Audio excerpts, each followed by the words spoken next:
আসসালামু আলাইকুম everyone, welcome my ইফরানা kitchen. সবাই কেমন আছেন? আশা করছি আলহামদুলিল্লাহ ভালো আছেন। আজ আমি রান্না করব কোরবানির গরুর গোশত। এটা আগের বছর রান্না করেছিলাম, আপনাদের সাথে শেয়ার করছি। তো আমি হাতে মেখেই রান্না করি, সবচেয়ে বেশি মজা হয়। পরের থেকে আর হাতে মাখে রান্না করি না, কষিয়ে রান্না করি। কোরবানির দিন হাতে মাখিয়ে রান্না করলে খুবই স্বাদ লাগে।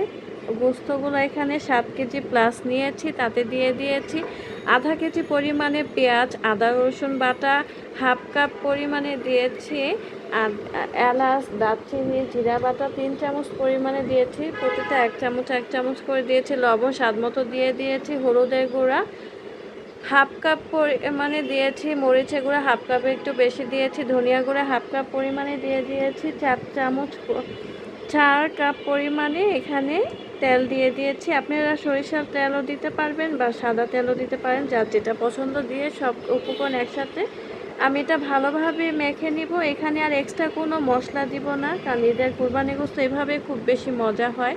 এভাবে মেখে বসিয়ে দিয়েছি প্যানের মধ্যে। দেখেন খুব সুন্দর হয়ে আসছে। জিরা গুঁড়া দিয়ে দিলাম 1 চামচ পরিমাণে, যাতে অনেক সুন্দর একটা ঘ্রাণ হবে। আর আপনাদের ইচ্ছা হলে অবশ্যই যেটা মশলা বাটা থাকে, শুকনা মশলা যেটা উপকরণ থাকে গুঁড়াটা, সেটাও দিয়ে দিতে পারেন। এটা আমি দেই নাই, তাই আপনাদের দেখানো হয়নি। একটু সুন্দরভাবে নাড়াচাড়া করে নামিয়ে ফেলবো। জালটা অফ করে দিয়েছি। দেখেন কতটা সুন্দর হয়েছে আর খুবই সুস্বাদু হয়েছে। আশা করছি খুবই ভালো লাগবে আপনাদের কাছে। সবাই ভালো থাকবেন। আল্লাহ